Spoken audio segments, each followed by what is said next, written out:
When I saw the trailer of Atlas Fallen, it really got me excited. You got explosive, flashy combat with sand creatures that looks amazing, and you also can slide on the sand, which I thought was very cool. And once I started playing it, I really had a lot of fun. But then I didn't. But let's just talk about the fun part of this game, and that is the combat.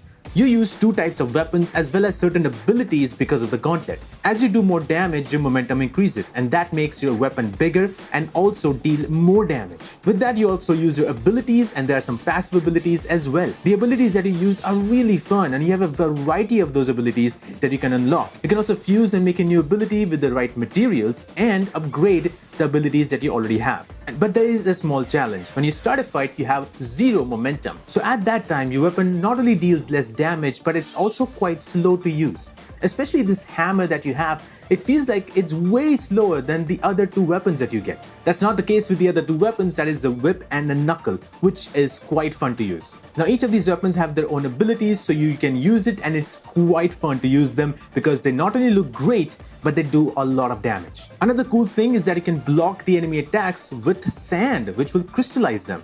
That looks really cool. This can happen with every enemy, and for bosses you have to do this 3 times to make them crystallize. But there are also certain attacks that you cannot block. Simple game mechanics, right? These are the blue attacks that you just have to evade or get out of. And the bosses do this at a much bigger scale. Speaking of bosses, you can break multiple body parts just like in Horizon Zero Dawn or Forbidden West. Taking them out is the best bet to win the fight. As the health of that body part has reduced, you can either keep hitting it until it has been destroyed or use your special ability that uses all your momentum to crystallize the enemy and destroy that body part. And it looks amazing regardless of what weapon you're utilizing. I think I prefer the Knuckles one in this case because it just looks intense. You also have a limited amount of healing, and that's up to only 3, but you can refill the healing meter by doing more damage. And that's the best part of this game, and you can see all the trailers have been boasting about this all the time. It's fun, it's flashy, it's challenging, but at one point in time, the challenge can become a little frustrating. Now quite early in the game, you would see normal enemies just roaming around and you can fight them. But at one point in time, you do not see those normal enemies anymore. Most of the time, you would see bosses just roaming around. And there's a reason for that. For every boss fight, there's one thing in common, is that they will spawn these normal enemies to you. There could be 3 or 4 of these normal enemies along with the boss. You have to deal with these enemies as well as deal with the boss. So it can become frustrating, especially when the bosses are harder, because it will take time to destroy their body parts. And so you have to spend more time fighting the boss and the minions. And it's not like that you can defeat these minions and just fight the boss, because once you defeat them, they will spawn back again. So it feels like you just wasted your entire time fighting these minions. Especially with the fact that this game does something that annoyed me the most. At one point when I was roaming in this open world, the lights started getting intense and there was this intense music building up. I got very curious and I was very excited to see what's going to happen. And I got surrounded in this sandstorm, and the next thing I needed to do is fight 4 bosses.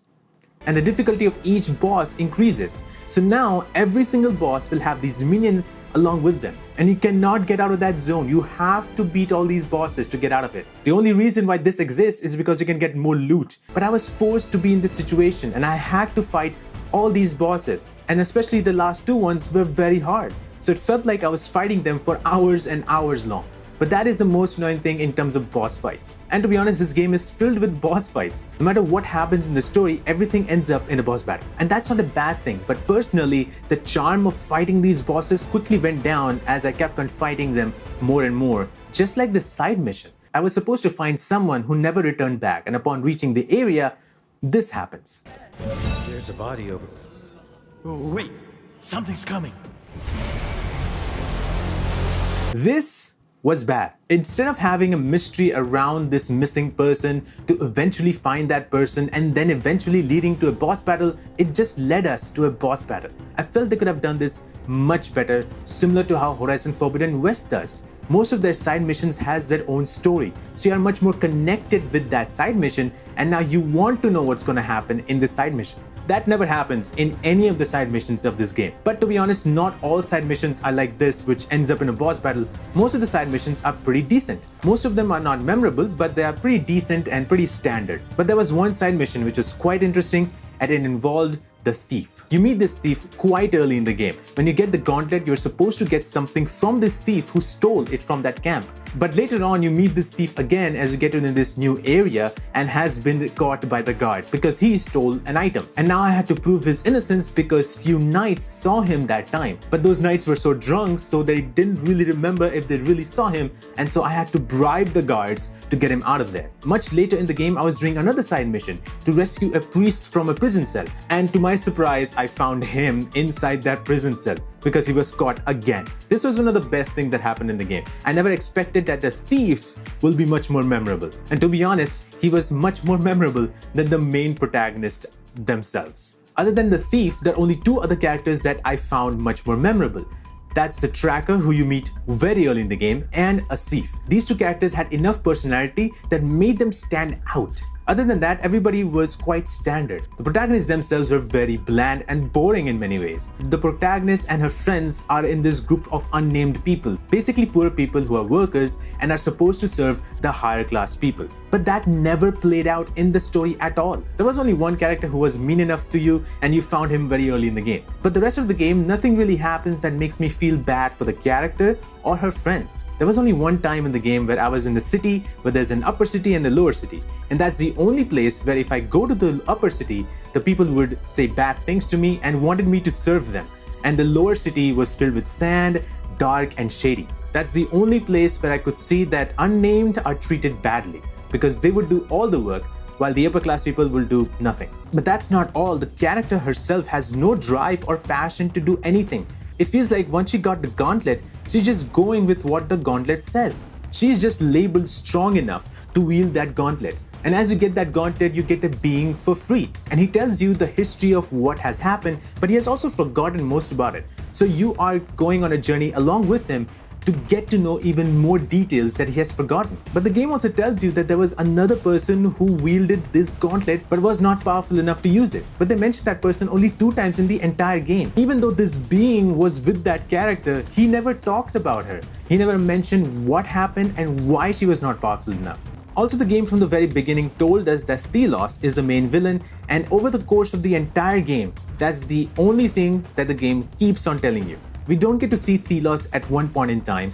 We do get to see a big structure in the sky and that's it. And nothing happens really to us other than the wrath of Thelos that I talked about that could give us an indication that Thelos knows what we're doing and he's coming to get us. And it looks like that's not the important part of the game at all because the game boasts about the combat, the creatures and the visual appeal of it. While you can slide on the sand in the open world, see these monsters just roaming around, and there's some really interesting spot like this one where there is a sandstorm, and in order to remove that sandstorm you have to go to a watchtower, defeat a boss, and then the sandstorm gets away and some greenery comes back to this place. There's also the statue of Thelos that you can destroy, and it makes the most weirdest sound effects of all time.